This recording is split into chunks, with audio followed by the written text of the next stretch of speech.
The Conjuring 2. Ed and Lorraine Warren travel to North London to help a tormented family, and some scary shit happens.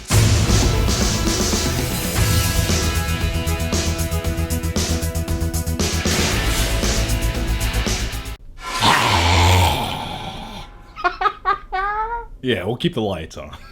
The Conjuring 2 is directed by James Wan, who also directed the first Conjuring, which was in my top 10 movies of 2013. Alright, The Conjuring 2 is loosely based on true events. Well, kind of, sort of. Barely. Yeah, kind of not at all. But who cares? This time around, Lorraine Warren, who has the gift to communicate to pure evil, becomes a victim herself. Alright guys, so before we dive into The Conjuring 2 and I give you my thoughts on it, I first need to tell you guys something, and I know a lot of you guys came here for a movie review. You're gonna get that in just a few seconds, but first, you're going to get a rant. So here it goes. When it comes to horror films, they're a hit or miss experience, and what I'm talking about is when you go to the movie theater to see one of these movies, you usually get stuck with the dumbest, idiotic, moronic moviegoers that you're ever going to encounter in your life. And a lot of them are 17-year-old girls who snuck into the movie. They're dating a 24-year-old guy because they think it's cool. I don't know. But anyway, every time I go to see one of these movies, I just know there's always going to be at least one person in that audience that just makes me want to clench my fists, grab a hammer, and just... That's their head I'm bashing in with the hammer. I'm sorry, I don't want to get violent. And I knew going to this latest movie, The Conjuring 2, that was going to happen. So what did I do? I went to the latest showing possible, in the smallest theater possible, to limit the chances of encountering one of these assholes in the theater. So I go into the movie, and I'm just looking around, I'm waiting to see who's going to be the asshole this time. So the movie finally starts, the lights dim down, and 15 minutes into the movie, we're good. I'm looking around, I'm like, okay, I can enjoy this. I can enjoy what I paid money for. This is great. And then this happens. The seats right in front of us, there's 2 empty seats. These 2 kids come in there 20 minutes into the movie, they sit down, and they don't talk. They're not talking. But about 5 minutes later, one of these kids who has one of those smartphones that's the size of a 32-inch LCD TV, it's like, where do you even put that? Does that fit in a pocket? So I'm thinking to myself, okay, he's just checking the time, he'll put it away, and he does. He puts it back wherever the fuck that thing fits, and every 1 minute, I'm not kidding you, every minute, every 60 seconds, he takes it back out, he checks his text messages, he checks Instagram, and he checks Snapchat. He checks all 3 things every minute. And after about 30 minutes of this, I just keep looking at his phone, not the screen, and I'm just like, I told my friend, I was like, if that kid doesn't turn off his fucking phone, I'm gonna go grab him by his ears and just rip his fucking head off. But I didn't do that because violence is never the answer. I just kept eating my Sour Patch Kids and trying to watch the movie, and it almost got to the point where I wanted to look at his Snapchat and read his messages and check his Instagram because I was getting fascinated by it because he was so fascinated. I was like, I gotta see what you're looking at. And then I thought to myself, I would give anything right now to know his Snapchat username. That way I could take my phone,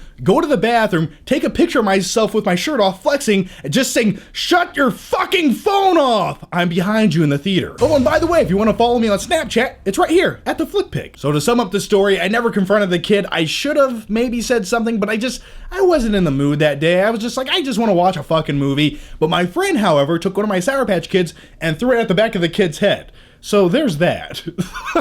So I'm sure a lot of you guys have stories like that, so share them down below. Now let's talk about The Conjuring 2. This movie takes place in London, and when this movie first opens up in London, you have this group of kids on this playground, and they're all saying some of the most cheesiest, stereotypical British one-liners. I want to go home and watch it on the telly. Show me your pinches. Yeah, they're saying this shit for like 1 minute straight. I'm just like, is this a joke?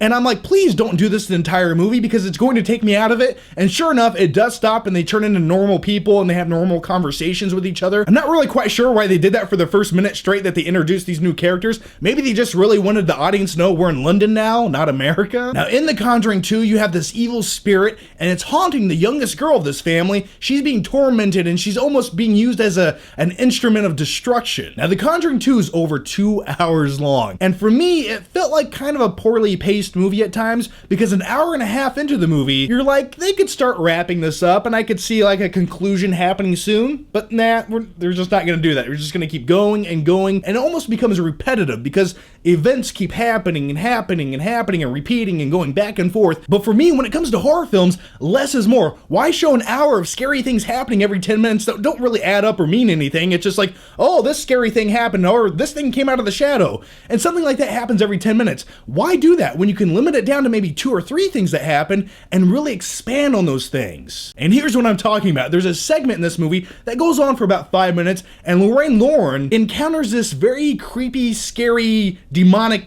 nun. And during this sequence, it's not just a quick jump scare, it keeps going and progressing, and it gets the viewer on the edge of their seat, and you just feel the shivers going up your spine and the goosebumps just tingling all over. And in the scene, the suspense just keeps building and building to the point where you just forget that you're in a movie theater and you feel like the lights are slowly dimming on you and shit's about to get real. And that was one of my favorite scenes in the movie, and I just wanted more scenes like that throughout the movie, but typically you get these quick little things that happen, and they happen so quickly that you don't get a chance to really savor the flavor. Now, a few of my negatives with The Conjuring 2 is this movie did have some pacing issues. It does get a little bit repetitive at times, and I feel like if the movie was just shortened down just a little bit, it would have made for a more solid movie that just kind of kept you on the edge of your seat a little bit more. And then you have the main evil antagonist of the film, and it's just like, what is your motivation? What is your purpose? Is it to kill this family? Because you had about 800 chances to do that, and you're not gonna do it, so why are you here? Do you just want to scare them? We don't know. Can you tell us? And my other nitpicky complaint with the film is, it's a little less subtle than the first Conjuring film. Now, don't get me wrong, I'm okay with showing creepy demons, but this movie almost goes a little bit too big for its own good at times. Like, for instance, there's this big shadowy character that comes throughout the movie, and it's just like, that feels very out of place. Now, here are my final flicking thoughts on The Conjuring 2. So once again, you have Vera Farmiga and Patrick Wilson as the main stars of this film. They're what carries the Conjuring franchise. I really buy into them as a married couple. I really like the dynamic between both of them throughout these movies, and I can't wait to see what they do next. What other scary shit are they going to encounter? And I guess the biggest question is The Conjuring 2 scary? Yeah, it's a pretty scary movie, but is it a better movie than the first Conjuring? I'm gonna say no, it's not a better movie. Because with the first Conjuring, it felt like a real movie. It felt better paced, and it didn't just feel like things were happening for the sake of just being scary. It felt like everything happening played into the story. And then in The Conjuring 2, a lot of scary things do happen, but it doesn't necessarily feel like they all relate to the story as well as they could. So The Conjuring 2, it is scary, it is an enjoyable time, and I do recommend going to see this movie if you want to have some goosebumps and shivers sitting down your spine. But you know what? Just save this movie for the home experience. Do not go to the theater because people will ruin the fuck out of it for you. So with all that said, I'm going to give The Conjuring 2 a solid B. It's a good movie. It's scary. Check it out. Now that's my take on The Conjuring 2. Now here's my question to you guys, and let me know down below what you guys think about this movie. Or like I said in the beginning of this video, tell me some of your worst theater experiences, because I have a lot. I remember the one time I watched Texas Chainsaw Massacre and the hillbilly family came in there and they weren't wearing shoes, but I'll save that story for another time. And by the way, make sure you look out for my Warcraft movie review. If it's not up already, it should be very soon, so definitely check that out. Thanks for watching, guys, and make sure you subscribe. That way, I can see you next time. And this right here is my favorite horror film of all time. Scary ass Freddy Krueger. I remember as a kid watching this movie for the first time at my grandparents' house in their basement. They did have a boiler room, and it's just something about that just resonated into my spine ever since I was like 6 years old, and I just knew, well, I never wanted to sleep again. And that's why I drink a lot of caffeine. Right there you guys go. That explains everything, doesn't it?